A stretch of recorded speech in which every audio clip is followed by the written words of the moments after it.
नमस्कार दोस्तों, civil stab में आप सबका स्वागत है। दोस्तों, आज की इस वीडियो में हम बात करेंगे 13 दिसंबर 2023 को जो एचपीएस हिंदी की मेंस की परीक्षा हुई थी, उस परीक्षा के जो प्रश्न पत्र था, उस प्रश्न पत्र में कौन कौन से जो प्रश्न पूछे गए थे और उनके उत्तर क्या क्या हो सकते हैं, इस पर हम चर्चा करेंगे। तो दोस्तों, इस वीडियो को अंत तक देखिएगा। आप इस वीडियो को देखकर यह अनुमान लगा सकते हैं कि आपके अनुमानित अंक कितने हो सकते हैं, अनुमान लगा सकते हैं कि कितने अंक हमारे हो सकते हैं। तो दोस्तों, इस वीडियो को आरंभ करते हैं। अभी तक जिन्होंने हमारे चैनल को सब्सक्राइब नहीं किया, हमारे चैनल को सब्सक्राइब करें और बेल आइकन को जरूर प्रेस करें, ताकि जो भी वीडियोस हम आप लोगों के लिए अपलोड करते हैं, आप लोगों के लिए बनाते हैं, उन वीडियोस की नोटिफिकेशंस आपको समय समय पर मिल सके। तो दोस्तों, आइए आज की वीडियो को आरंभ करते हैं। दोस्तों, जो इस परीक्षा में प्रथम जो इसमें प्रश्न पूछा गया था, आपको सारगर्भित निबंध लिखना था।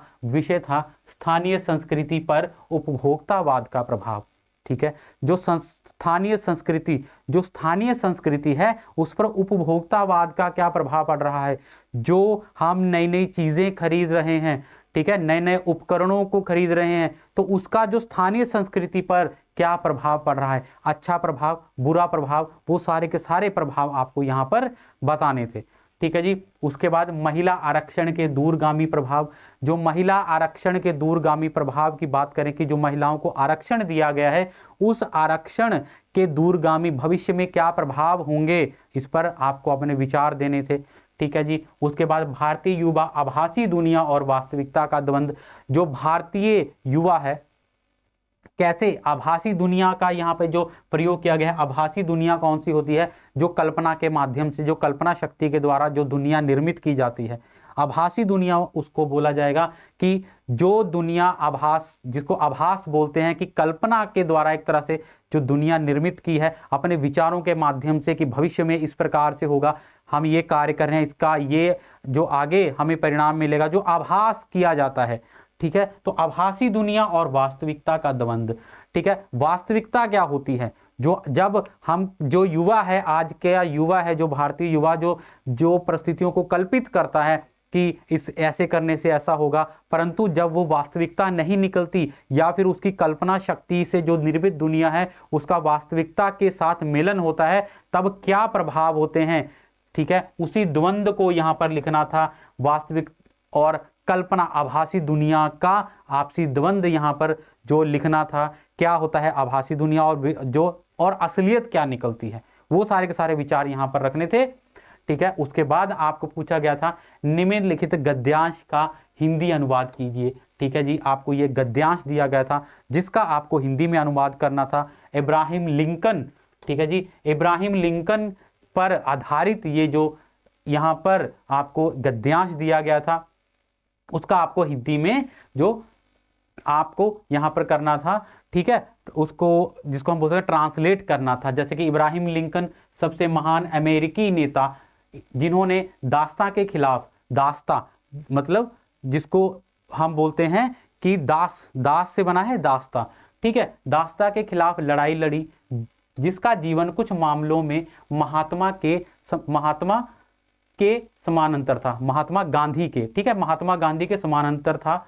ने इस बिंदु पर कहा है, एक बात है जो मैं कहना चाहूंगा, खुशी विभिन्न स्तरों पर एक परिवार की समृद्धि से आती है। ठीक है, खुशी जो है विभिन्न स्तरों पर कहां से आती है, परिवार की समृद्धि। अगर परिवार समृद्ध होगा तो जो है विभिन्न स्तरों की खुशी अपने आप मिलती है। ईश्वर की कृपा से मानव जीवन को आनंद मिलता है। खुशी और आनंद पृथ्वी पर एक ईश्वरीय जीवन के दो महत्वपूर्ण घटक हैं। शायद लोगों और राष्ट्रों के बीच इतना संघर्ष है क्योंकि समृद्धि और शक्ति की हमारी खोज में हमने नैतिक मूल्यों की दृष्टि खो दी है। हमें अपने आप से पूछना चाहिए, मानव चेतना की भूमिका क्या है। क्या राजनीतिक सोच, वैज्ञानिक सोच और धार्मिक सोच में इसका कोई हिस्सा है। क्या आध्यात्मिकता जीवन के व्यवसाय में स्वीकार्य है। तो ये यहाँ पर जो हमारा गद्यांश था उसको हमने हिंदी में परिवर्तित कर दिया। ठीक है, उसके बाद आपको हिंदी का गद्यांश आया था जिसको आपने अंग्रेजी में आपको कन्वर्ट करना था, अंग्रेजी में बदलना था। ठीक है, जो कि फार्मिंग, नेचुरल फार्मिंग, ठीक है, associate with our tradition, and now it has been become the need of the hour. By adopting modern methods of farming, we have fulfilled our food needs, but due to the indiscrimination use of chemicals, it has a very bad effect on our earth. ठीक है, जो chemicals का use होता है उसका पृथ्वी पर कैसा प्रभाव पड़ रहा है, उसी पर आधारित ये था, फार्मिंग पर, ठीक है, क्रॉप्स के ऊपर ये जो सारे का सारा यहाँ पर आधारित था विषय। आशा करता हूँ कि आपने इसकी ट्रांसलेशन बहुत अच्छे से की होगी। ठीक है दोस्तों, आगे हम बात करेंगे यहाँ पर जो मुख्य है हमारे पास, कि जो आपको यहाँ पे व्याख्या के लिए पूछा गया था और व्याकरण जो इसका भाग था उसको हम विस्तार से चर्चा करेंगे। देखिए, निम्नलिखित काव्यांशों की व्याख्या कीजिए। यहाँ पर आपको एक यहाँ पर काव्यांश दिया गया था, कविता का एक अंश दिया गया था जिसकी आपको व्याख्या करनी थी। चलिए देखते हैं इसकी व्याख्या क्या हो सकती है। निबिड़ अविद्या से मन मूर्छित, तन जर्जर है भूख प्यास से। ठीक है, निबिड़ अविद्या से, निबिड़ अविद्या का अगर हम बात करें, निबिड़ का अर्थ होता है अंधकार पकड़ना, विपत्ति गंभीर। ठीक है, ये यहाँ पे इसके प्रायवाची है निबिड़ के। तो निबिड़ अविद्या से मन मूर्छित, यहां पर हम बोल सकते हैं कि निबिड़ यहां पे लगाएंगे कि विपत्ति से। ठीक है, विपत्ति से जो है, निबिड़ अविद्या से, विपत्ति से, अविद्या से कि विद्या नहीं है उसके कारण, और विपत्तियों से क्या है कि मन मूर्छित है। यहां पर सबका मन मूर्छित, मूर्छित वैसे क्या होता है, मूर्छित का अर्थ होता है जैसे बेहोश हो जाना। ठीक है, मतलब चेतन अचेतन हो जाना। ठीक है, अचेतन हो जाना उसको बोला जाता है मूर्छित। तो यहां पर क्या है, निबिड़ अविद्या से मन मूर्छित। मन मूर्छित, यहां पे मन मूर्छित का आशय क्या होगा कि जो है कि निबिड़ अविद्या अंधकार से, ठीक है, अंधकार से, अविद्या के कारण मन मूर्छित है। मन मूर्छित अर्थात मन निरुत्साहित हो चुके हैं, उत्साह नहीं बचा है। ठीक है, मन जो है मूर्छित हो सके हैं, जैसे उदास हो चुके हैं मन। तन जर्जर है भूख प्यास से, और तन जर्जर है भूख प्यास से। तन होता है शरीर, जर्जर होता है कमजोर। भूख प्यास के कारण जो शरीर है वो क्या हो चुका है, जर्जर, कमजोर हो चुका है वो शरीर। ठीक है, व्यक्ति के दुख दैन्यग्रस्त है। यहां पर हर एक व्यक्ति इस संसार में, हर एक व्यक्ति जो क्या है, दुख दैन्यग्रस्त है, अर्थात उसको दुख है। ठीक है, दीनहीन है वो, दैन्य अवस्था है उसकी, दयनीय अवस्था है जिस पर दया की जाए, इस प्रकार की यहां पर जो व्यक्ति की अवस्था है। देखिए यहां पर जो ऐसी अवस्था का यहां पर वर्णन किया गया है जिसमें अविद्या है। ठीक है, मूर्छित मन है यहाँ पे, अविद्या के कारण मन भी मूर्छित हो चुके हैं, अविद्या के कारण। ठीक है, विद्या ना होने के कारण मन मूर्छित हो चुके हैं, व्यक्ति अंधकार में घूम रहा है, और भूख प्यास से जो क्या है, शरीर कमजोर हो चुका है। व्यक्ति मुख दैन्यग्रस्त है। यहां पर हर एक व्यक्ति दैन्य, उसकी स्थिति दैन्य है। ठीक है, और वो दुख से ग्रस्त है। दुविधा में समुदाय पस्त है, और दुविधा है हर व्यक्ति को इस समुदाय में, इस संसार में हर एक व्यक्ति को। यहाँ पर जो समुदाय की बात कही गई है कि समुदाय में हर एक व्यक्ति क्या है, दुविधाग्रस्त है, अर्थात किसी दुविधा में है, कि हर किसी को अपनी ही दुविधा में घूमता रहता है, अपनी परेशानी में हर व्यक्ति यहाँ पर घूमता रहता है। हर व्यक्ति को किसी ना किसी प्रकार की दुविधा है, किसी ना किसी प्रकार की परेशानी है। पस्त है, हार चुका है परेशानियों से, अपनी परेशानियों से हार चुका है, थक चुका है वो। लो मशाल अब घर घर को आलोकित कर दो। ठीक है, तो कवि यहां पर क्या कह रहा है, लो यहां पर मशाल लो, अर्थात मशाल यहां पर किसका संकेत कर रही है, प्रकाश का, कि मशाल लो और प्रकाश, इससे जो प्रकाश होगा अर्थात ज्ञान प्राप्त करो, ज्ञान के माध्यम से। ठीक है, मशाल किसका प्रतीक है, ज्ञान का। ज्ञान के माध्यम से क्या करो, घर घर को आलोकित कर दो, ज्ञान का प्रकाश लो और घर घर में रोशनी कर दो। जो अविद्या के कारण जो है, ये जो सारी की सारी समस्याएं अविद्या के कारण हैं, इन सारी समस्याओं का खात्मा कर दो। आपको क्या करना है, ज्ञान की मशाल लेनी है। ठीक है, ज्ञान की मशाल ले आप क्या करें, जो यहां पर जो भी यहां पर अविद्या है, मूर्छित मन है, उदास मन है, ठीक है, और भूख प्यास, ठीक है, तन कमजोर शरीर है भूख प्यास के कारण, ठीक है, दैन्य दुख, जो ऐसे व्यक्ति जो है वो क्या कर रहा है, दुख दैन्य में ग्रस्त है, दुख दैन्य से ग्रस्त है, ये सारी की सारी समस्याओं को खत्म किया जा सकता है। कैसे? जब मशाल के आप ज्ञान रूपी, जैसे कि जिस प्रकार दिया जलने से जब हम प्रकाश करते हैं, प्रकाश से अंधकार जो तिमिर होता है वो खत्म हो जाता है प्रकाश के माध्यम से, उसी प्रकार से जो क्या है यहाँ पर ऐसी ज्ञान की मशाल हो जिससे कि ये सारी की सारी समस्याएं खत्म हो जाएं।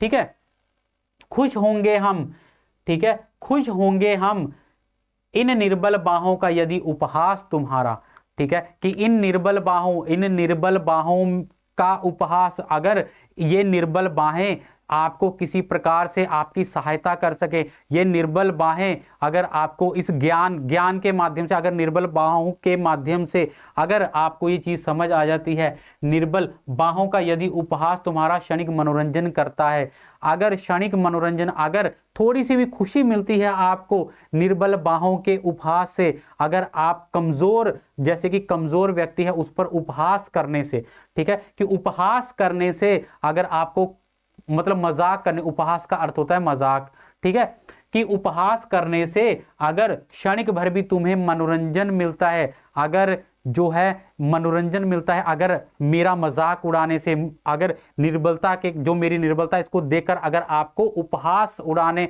अगर उपहास करने से अगर आपको खुशी मिलती है तो भी खुश होंगे हम, तो भी मुझे खुशी मिलेगी कि मेरे जो निर्बल बाहों के कारण, ठीक है, मेरी निर्बलता के कारण भी अगर आपको खुशी मिली है तो भी मैं इसमें खुश होऊंगा।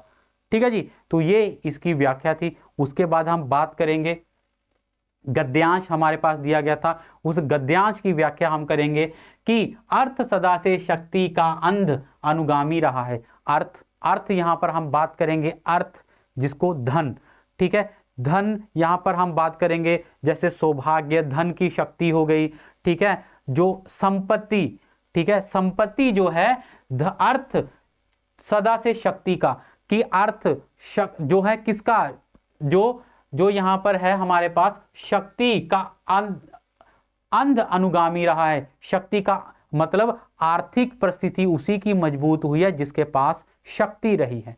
शक्ति जिसके पास है, जिसके पास बल है, उसके पास ही धन है, पैसा है, संपत्ति है।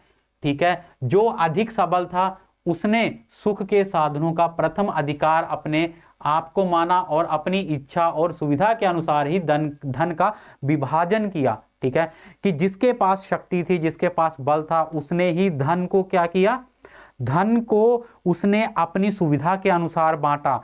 जिसके पास शक्ति थी उसने अपने पास, जैसे कि मेरे पास शक्ति तो मैं अपने पास ज्यादा धन रखूंगा, बाकियों को कम कम, मैं अपनी इच्छा अनुसार धन का वितरण करूंगा।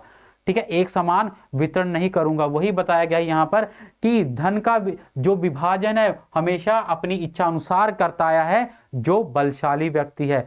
ठीक है, यह सत्य है कि समाज बनने के उपरांत समाज बनने के उपरांत उसके विकास के लिए प्रत्येक व्यक्ति को, चाहे वह सबल रहा हो, चाहे निर्बल रहा हो, मेधावी था, चाहे मंदबुद्धि था, सुख से नहीं तो जीवन निर्वाह की साधन देना आवश्यक सा हो गया था।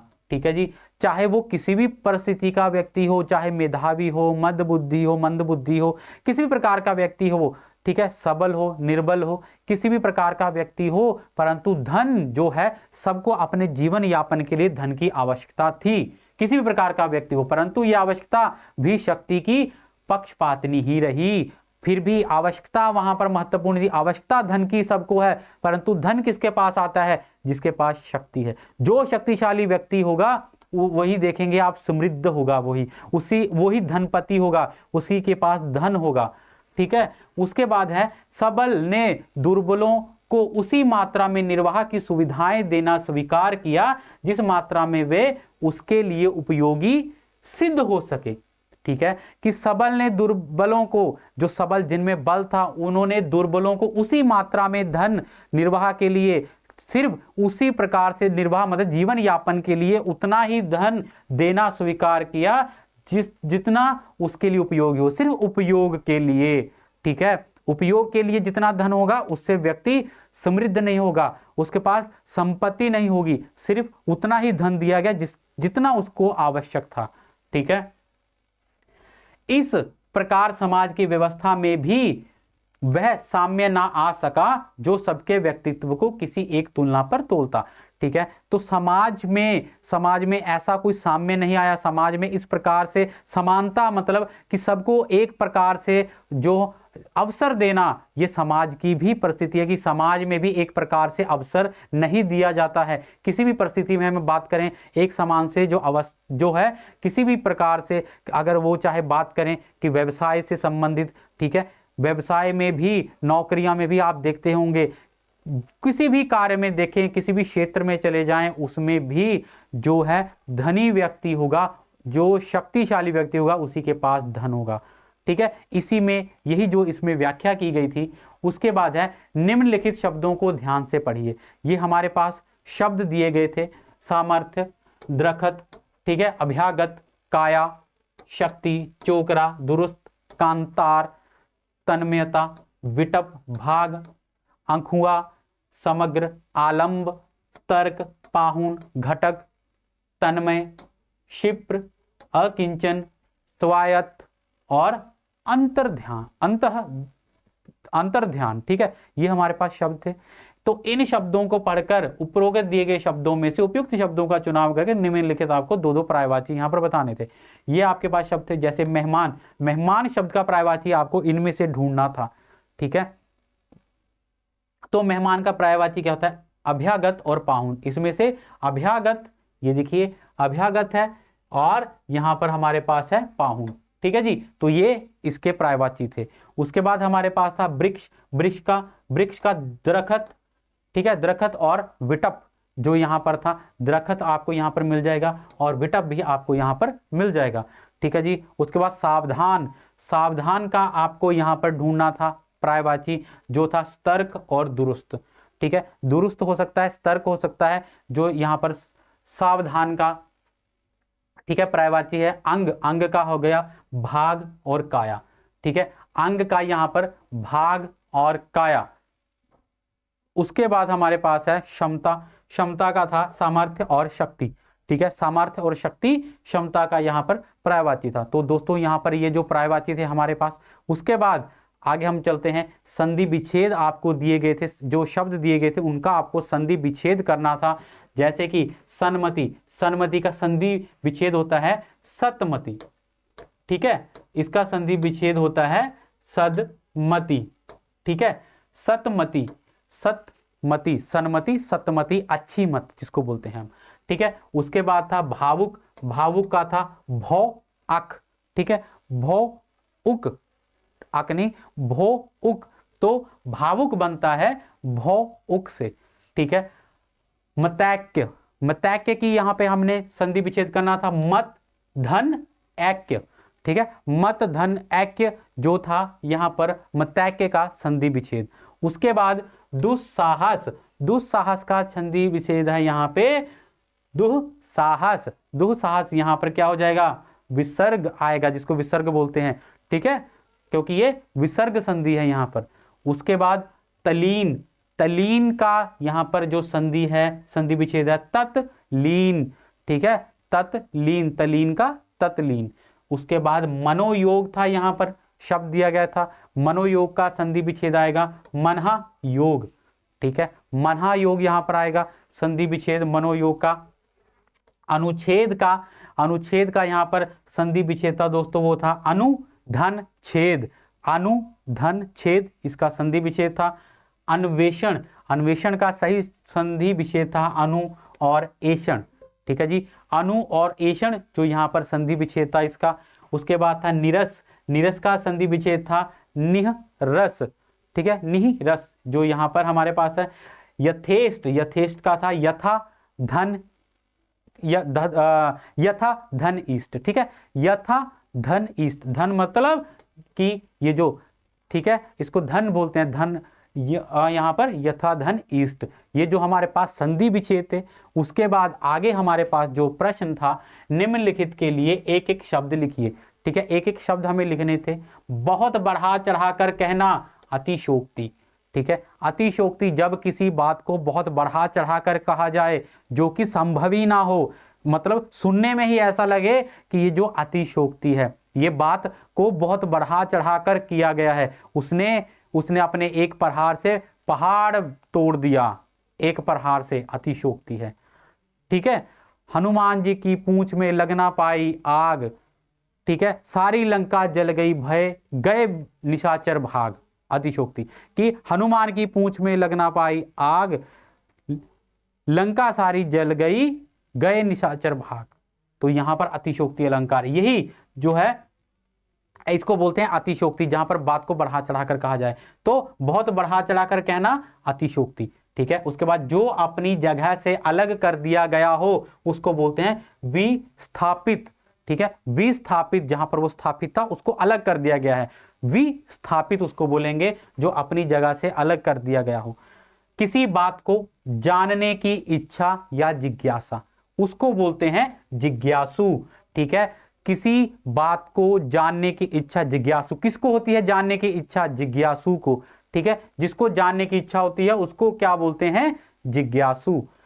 ठीक है, उसके बाद था हमारे पास तर्क के आधार पर सही सिद्ध होने वाला, उसको बोला जाता है तर्क संगत। ठीक है, तर्क के आधार पर, तर्क संगत था, बिल्कुल तर्क के आधार पर बिल्कुल सही था, हम बोलते हैं ना तर्क संगत है, ये बिल्कुल तर्क के अनुकूल है, तो तर्क के आधार पर सही सिद्ध होने वाला उसको हम बोलेंगे तर्क संगत।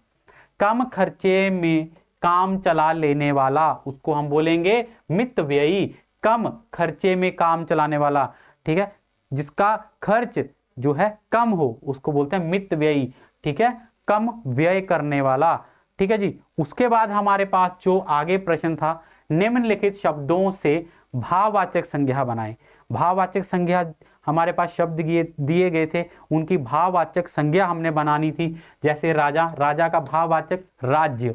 ठीक है, राजा राज्य, बहना बहाव, चतुर चातुर्य, नेता नेतृत्व, स्वस्थ स्वास्थ्य, ठीक है, उतरना उतराई, अकुलाना अकुलाई, ठीक है जी, उचित औचित्य, ठीक है, बड़ा बड़प्पन, मर्द मर्दानगी।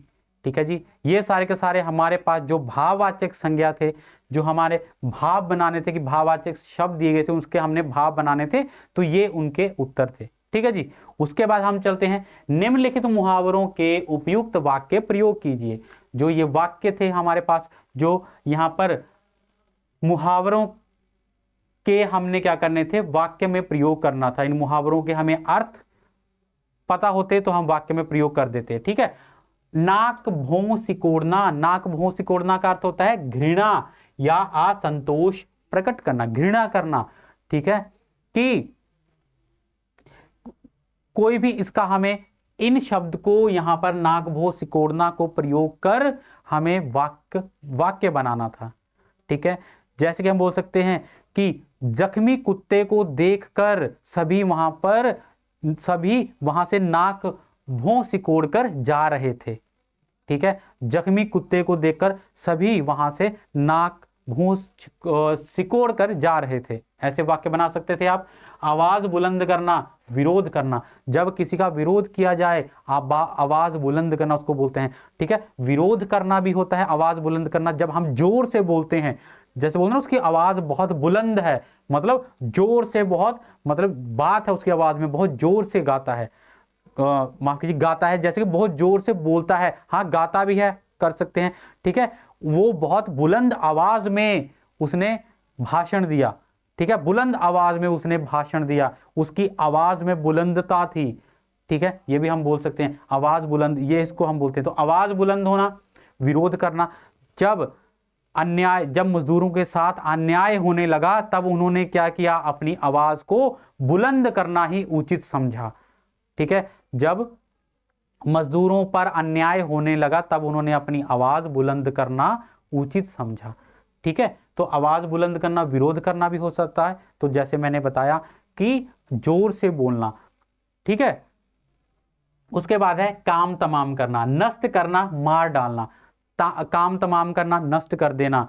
ठीक है, कि यहां पर हम बना सकते हैं, ठीक है, कि काम तमाम करना, नष्ट कर देना, कि कोई भी वाक्य हम इसमें बना सकते हैं, मार डालना, ठीक है, कि आतंकवादियों ने पुलिस ने आतंकवादियों का काम तमाम कर दिया, ठीक है, पुलिस ने आतंकवादियों का काम तमाम कर दिया, नष्ट कर दिया, मार डाला, ठीक है। उसके बाद जी छोटा करना, हतो उत्साहित करना, जी छोटा करना, हतो उत्साहित, जब कि मतलब ऐसी बात कहना जिससे व्यक्ति क्या हो, उसका उत्साह क्षीण हो जाए, उत्साह रहित हो जाए व्यक्ति, उसको बोला जाता है जी छोटा करना, ठीक है। आप परीक्षा में विफल हो गए हैं, परंतु जी मत छोटा कीजिए, फिर से मेहनत करें, आपको सफलता अवश्य मिलेगी, ठीक है। उसके बाद खाक छानना, खाक छानना, दर दर भटकना, ठीक है। अगर हम समय पर कोई कार्य नहीं करते हैं, अगर हम समय पर पढ़ाई नहीं करेंगे, तो भविष्य में हमें खाक खाक छानना पड़ेगा, ठीक है। ये भी बना सकते हैं आप, खाक खाक छानना, दर दर भटकना, कि समय पर अगर हम अपना कार्य पूरा नहीं करते हैं, तब भविष्य में हमें क्या होता है, खाक छानना पड़ता है। या समय पर जो है, अगर इस समय विद्यार्थी अवस्था में हम अच्छे से पढ़ाई नहीं करेंगे, तो भविष्य में हमें खाक छानना पड़ेगा, ठीक है। कोई भी मुहावरा आप बना सकते हैं अर्थ के अनुसार, दर दर भटकना इसका अर्थ होता है, ठीक है। उसके बाद है निर्देशानुसार वाक्य परिवर्तन कीजिए। हमारे पास यहां पर वाक्य दिए गए थे, ठीक है, उनको हमें यहां पर परिवर्तन करना था। राम के अयोध्या वापिस आने पर आनंद उत्सव मनाया गया, ठीक है, तो इसको हमने परिवर्तन करना था मिश्रित वाक्य में। तो मिश्रित वाक्य इसका यह हो सकता है कि जैसे राम अयोध्या वापिस आए, वैसे ही आनंद उत्सव मनाया गया, ठीक है। जैसे ही राम अयोध्या वापिस आए, वैसे ही आनंद उत्सव मनाया गया। उसके बाद जिस घर में बुजुर्ग नहीं होते वहां बरकत नहीं होती, ये जो था इसको हमें साधारण वाक्य में बदलना था। जिस घर में बुजुर्ग नहीं होते वहां बरकत नहीं होती, इसका हम बना सकते थे बुजुर्ग के बिना घर में बरकत नहीं होती, ठीक है, बुजुर्ग के बिना घर में बरकत नहीं होती। उसके बाद मुझे पता ही नहीं चला कि तुम आए हो, संयुक्त वाक्य था, इसको संयुक्त वाक्य में बदलना था हमें कि मुझे पता ही नहीं चला कि तुम आए हो। तो इसको हम बना सकते थे तुम आए हो, यह मुझे पता ही नहीं चला, ठीक है। इस प्रकार से आप वाक्य में परिवर्तन कर सकते थे। जब तुम चलो तो मुझे फोन कर देना, जब तुम चलो तो मुझे फोन कर देना, साधारण वाक्य में बदलना था चलने से पहले मुझे फोन कर देना, ठीक है। साधारण वाक्य चलने से पहले मुझे फोन कर देना। उसके बाद मेहनत करने वाले विद्यार्थी को सभी शिक्षक प्यार करते हैं, ठीक है। तो मिश्रित वाक्य में इसको हमने परिवर्तन करना था, जो मेहनत करने वाले विद्यार्थी होते हैं उन्हें सभी शिक्षक प्यार करते हैं, ठीक है जी। तो दोस्तों ये थे जो प्रश्न आपको, जो इस परीक्षा में प्रश्न पूछे गए थे।